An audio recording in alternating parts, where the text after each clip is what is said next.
time. The contest is now over, ladies and gentlemen. Thank you for everyone who participated. Seriously. I got such a good response. I think I got 27 total. That's pretty good. Definitely enough to make this competition fun for me to do, and hopefully it was tolerable for you, at least. A lot of good guesses, a lot of not so good ones, but I already know who won. So, well, I'm not going to tell you. Not yet, anyway. Let's get on to the list. Okay, now, this is Griffinlobster, by the way. Something you need to know about this list. From here on out, it might become a little controversial. I don't know. You think, oh, really, that before that? Especially now because there's competition involved. Now that you've guessed my favorite games, you're going to maybe be disappointed when some of the games you put even near the top of my list aren't going to appear in this at all, and I'm sorry. But these, again, there are a couple criteria. If a game doesn't appear on this list and you're disappointed, that you have to keep in mind. First of all, if I haven't played the game that's on this list, I realize that classic games are important and vital to a lot of people, but if I haven't played it, it's not on this list. Also, if I hadn't played the game at the time that I made this list, it's not on this list either. Unfortunately, that's just the way it is. For example, I'd probably put Fallout 3 on this list now, but it's not going to be on here, because by the time I made this list, I had not yet played it. And it wouldn't have been in my top 20 or 10 even, or even, I'd probably be around where Oblivion is, because it's by same makers and it's pretty much the same game, but also very good. I would recommend checking it out. That being said, let's move on, and let's get to the top 20. What say you? Say yes? Okay, good. Alright, number 20. And by the way, this set of 5 is going to be super filled with Mario. This is a really Mario-heavy one, so a lot of your high-up guesses may have been shot down here, I don't know. In which case, I'm sorry, but that's just the way it goes. Number 20, Mario Kart 64. That game came out for Nintendo 64 February 10th, 1997, and then it came out for Wii Virtual Console on January 29th, 2007. About a year, 10 years apart, about. Mario Kart 64 is actually the first game I ever owned on Nintendo 64. I was really, really late to the 64-bit era. I'd been playing, my leftover SNES cartridges for years. I'd mastered Super Mario All-Stars, essentially. And I loved it. As soon as I played this game, I booted it up right away. I think I jumped right in and did a level. I don't know, I might have done Rainbow Road, maybe. I'm not sure. But I was amazed. I was dazzled. 3D graphics for the first time, it was quite an experience. Probably one of the most, I don't want to say emotional, because that makes you sound kind of like a wuss, but I'll say it, emotional moments for me as a gamer was seeing, for the first time, a character responding to my 3D input. And that was really before I had even, because it was mine, too. Everyone knows that video of the crazy kid, Nintendo 64! But that wasn't me. But I really was into Nintendo 64. I thought, it would dawn on me, wow, this is gaming future.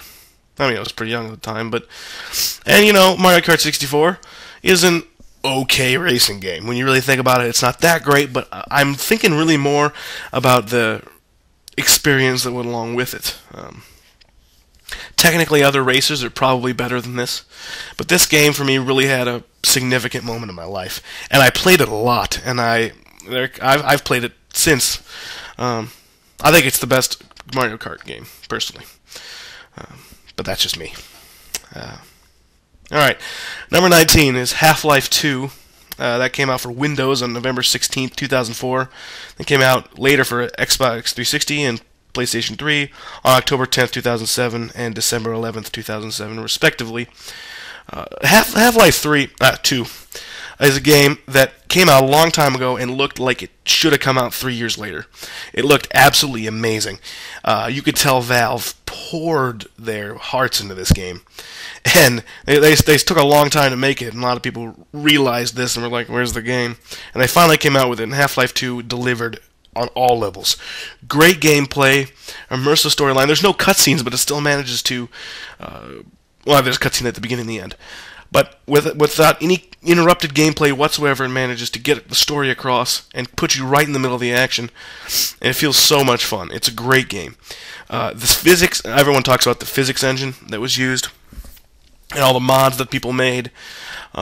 the physics engine is so awesome.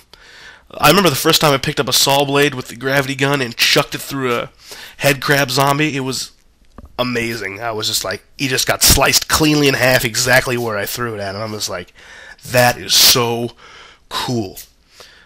And of course, I pretty much used a gravity gun that entire level because that was awesome. I never actually played the original Half-Life, so I'm kind of left in the dust as to where the story picks up. I've read some stuff about it. But Half-Life 2 is absolutely a must-play first-person shooter. It doesn't even feel like it just feels so different, so unique. I would recommend it to anyone. Anyone. You can pick up like anything. It's just, I could go on and on about Half-Life 2, how much I enjoyed that game. For those of you who guessed the orange box, I'll get to that later in a later video as to how I scored people who guessed the orange box. Because those of you who don't know, the orange box was a set of 5 games, all by Valve, and Half-Life 2 was part of it. So I'll get back to you on that. Okay, number 18 is Super Mario Brothers for the Nintendo Entertainment System, October 18th, 1985.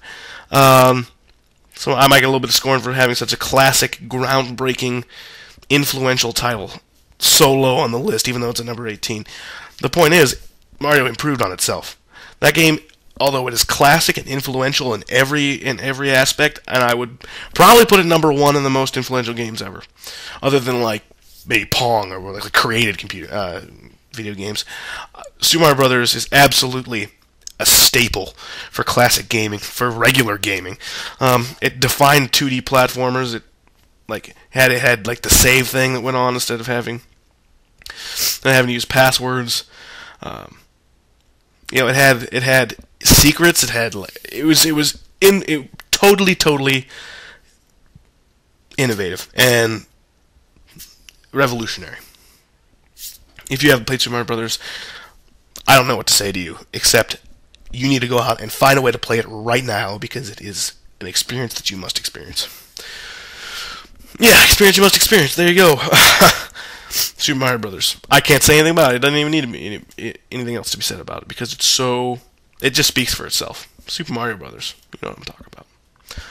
Okay, number 17 is Super Mario World. That came out for Super Nintendo Entertainment System August 13th, 1991. Came out for Game Boy Advance February 9th, 2003, and it came out on Wii Virtual Console February 5th, 2007.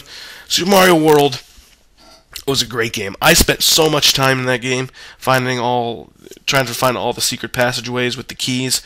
It had like a secret world, which was Star Road, for those of you who got that far. And for those of you who got really deep into the game, it had a secret world. It had Special World. They had some goofy levels, some brutally difficult levels. The entire game had just this sort of polish on it that made it feel like you were really in this world. And, it was such a cool experience. Sorry. Super Mario World, it probably is one of the games I spent most of my time in as a youth, and I could probably play it on a console, and I don't know if I'm still that good, but if I could pick one game to be impressive playing at, it'd be that one. I don't want to, I'm so good at gaming. But if I had to choose one game that I'd say I'm the best at, it'd be that game, because I play the crap out of that game. Like I memorized where every secret is now. It's kind of pathetic, I guess. But I did. Super Mario World. Absolutely. And it's number 16. The fourth Mario game out of these 5 is Super Mario Galaxy for Wii. The best game on the Wii. Okay? I'm just going to say it right here. Wii games don't get any better than this. That came out November 12th, 2007.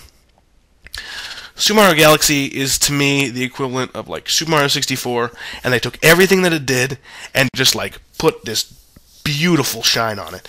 The gravity engine in this game, where it's like you kind of gravitate towards the thing with the most mass. You can jump between 2 planets and end up like on the other one. And sometimes it's confusing. Camera can be cumbersome in a couple locations, and you're going to have that problem. It's a 3D platformer. But of all the games on the Wii, I can't think of one that I spent so much time enjoying. I just was like in awe of how awesome this game was. Super Mario Galaxy was like I was blowing the dust out of Super Mario 64 and plugging that thing right back in and running through it. And it felt like such a return to greatness after the semi-bad Super Mario Sunshine. Super Mario Galaxy is amazing. And that's all I can say because I'm running out of time. So that's 20 through 16. I've been Griffinlobster. I hope you've enjoyed this. And next time, 15 through 11. Peace. Homies.